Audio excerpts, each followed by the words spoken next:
been something going on lately that I haven't shared until now, actually. Like shortly before my sister left this world, and also during and after, there was one person in my life who showed up for me each day, who stood by my side, who was present, especially when my sister suddenly passed. And after my loss, and when everything came crashing down with it, that person suddenly pulled away because they were just overwhelmed by the intensity of it all, and I don't blame them. It was also because of unhealed wounds, I would say. And yeah, today I just want to talk about something that I've been sitting with for a while now. How to deal with space, especially when it feels like it's been forced upon us. Because I didn't choose the space between my sister and me, and I didn't choose the space that opened up when that person suddenly pulled away, when they suddenly disappeared, I longed, and I still long for closeness and for connection and for communication. But I have to accept that my sister is no longer in this world. I can't communicate with her the way I used to. And also that person who once offered me warmth and comfort now needs distance and space instead of closeness. And at first I thought it was just strong attachment that I felt, which would make sense given, the massive void of my sister's absence, because I was deeply attached to her. I loved her, or I love her more than words can express, and losing her felt like losing a part of myself. And with the other person, I'm starting to ask myself, was I really attached to them? Or was I attached to the way they made me feel? To a projection, a sense of safety and comfort, tenderness, rather than to the actual full person. I just think that when someone feels like they have to perform around you, like they have kind of to bend and to adapt or to please you, in order to feel worthy, but when they suppress their own true needs, I just think it's dangerous, because they start abandoning themselves. And when things get too intense and too close, too real, it threatens them, because they have these unhealed wounds that get triggered by closeness and by intensity, and by the fear of losing their autonomy and their inner safety. And so they withdraw. And I understand that. But I'm so different. Because what threatens me is this lack of closeness and communication. So yeah, that's just what I experienced in the last few weeks, just that pain of projection, I would say, and a pain of sudden abandonment. Yeah, basically right in the middle of losing someone that I can't replace. And I don't blame that person who pulled away. I don't feel resentment towards them. I really don't, because I understand that it's just a mismatch of needs. And so to speak, there's the saying, your boundary is my trigger. And that's basically what happened there. But yeah, it's just a painful mismatch of needs at a time when I was kind of cracked wide open, like at a very difficult, one of the most difficult times of my life. You know, lately I've been thinking about these two types of spaces. Just the one, that eternal space that I feel between my sister and me, and then the emotional space between me and someone who's still living, and how both bring up different kinds of longing, different kinds of loneliness, different kinds of love maybe, and maybe also different kinds of letting go. Yeah, and in all of this I've been learning, or I'm still learning slowly, how to allow space. Not because I want it, not because it's easy, but because sometimes it's just what life hands to us. And what's been really helping me is noticing the emotional parallels.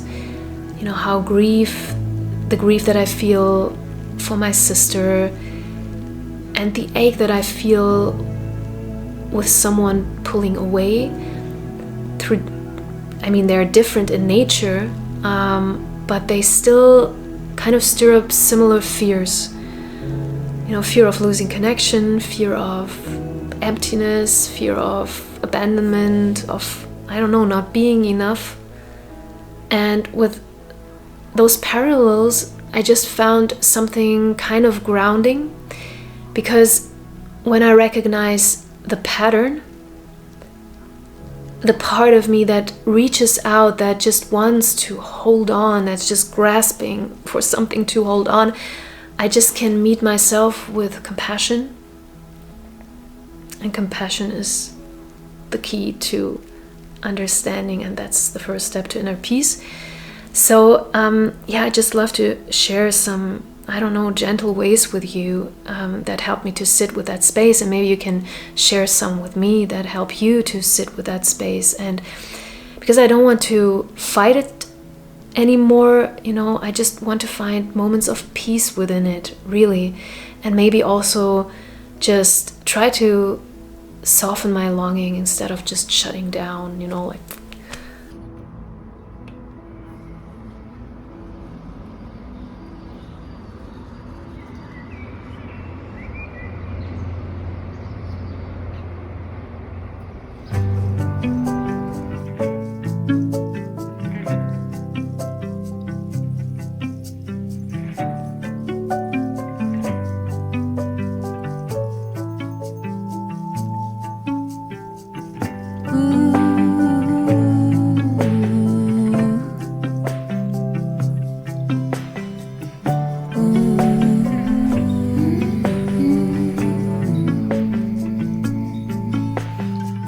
Silk lining, delicate paper, tangerine rind, tulip petals on the dresser all come to mind.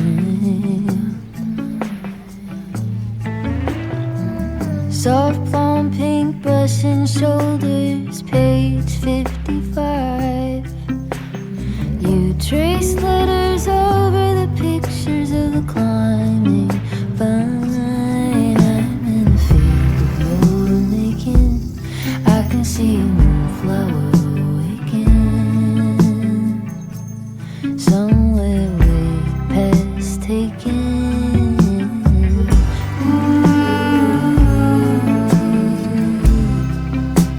Somewhere way past taken.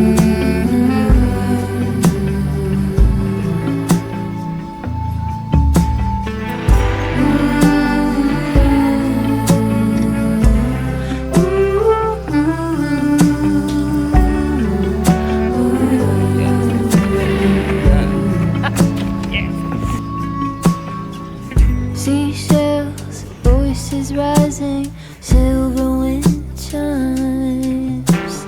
Red clay pots lined up in a row all come to mind.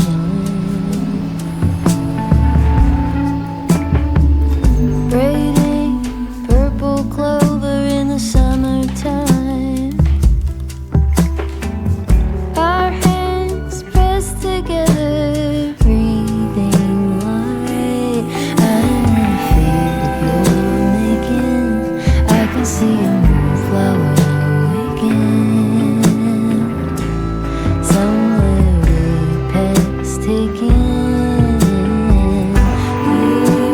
makeup, I think. Come on. Hi.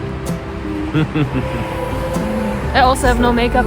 I but- cried so much. I just wiped it all away. I had like a little bit of eyeliner Oh. and it's all gone. It's okay. Did you see anything today? Was it Today no. disgusting? No. I went to the street of my childhood and I noticed there was like a big construction kind of going on. They ripped off like, or how do you say ripped off?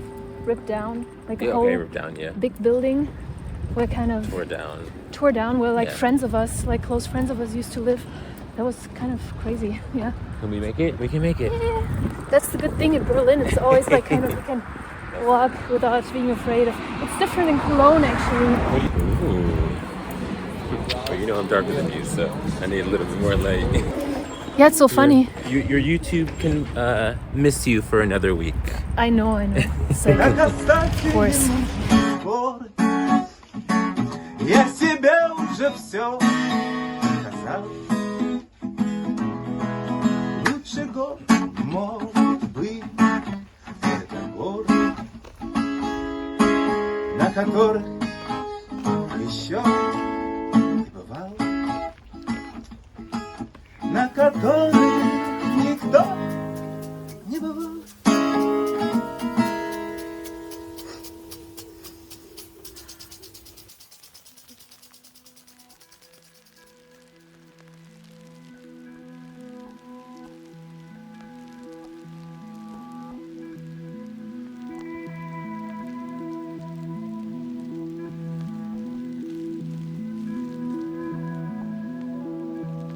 So I decided to finish this video off with a small meditation again with my sister's head.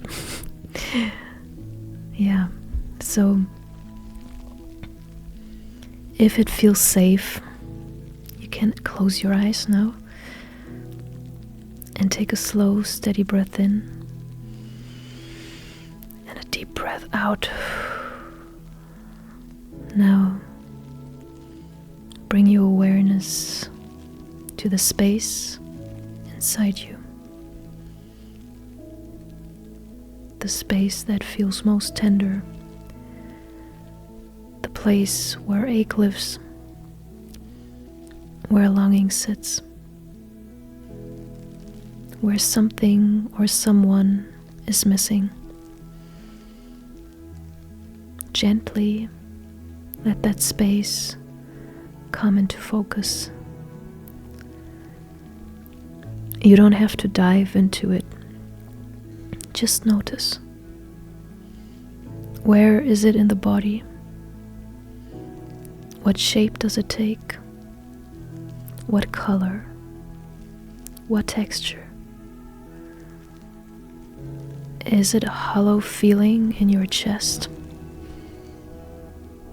A stretch of silence behind your ribs? Is it heavy or light? Dense or trembling? Let that space become visible, not as something wrong, but as something sacred.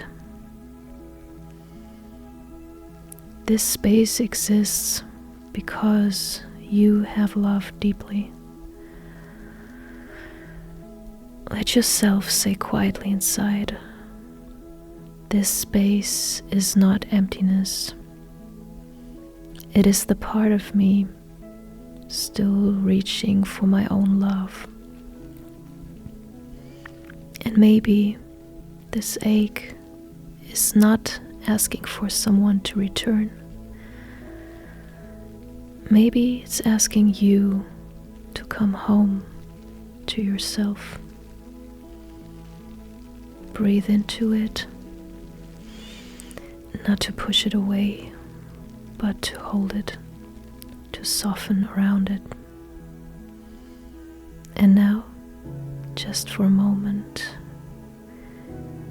imagine the space as a kind of clearing, not void, but a meadow, not loss, but a pause.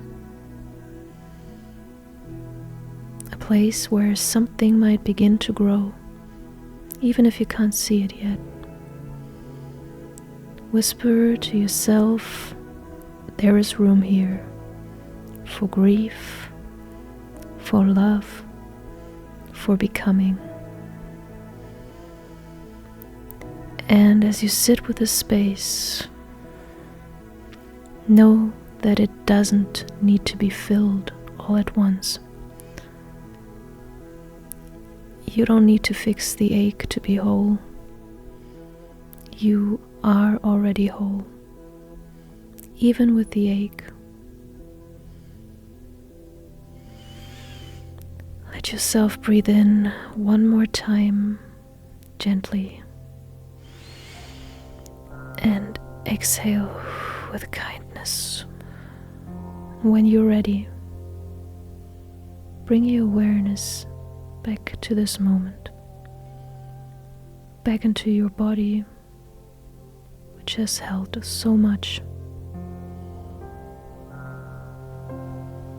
Take one more deep breath, knowing this. Even space can be sacred,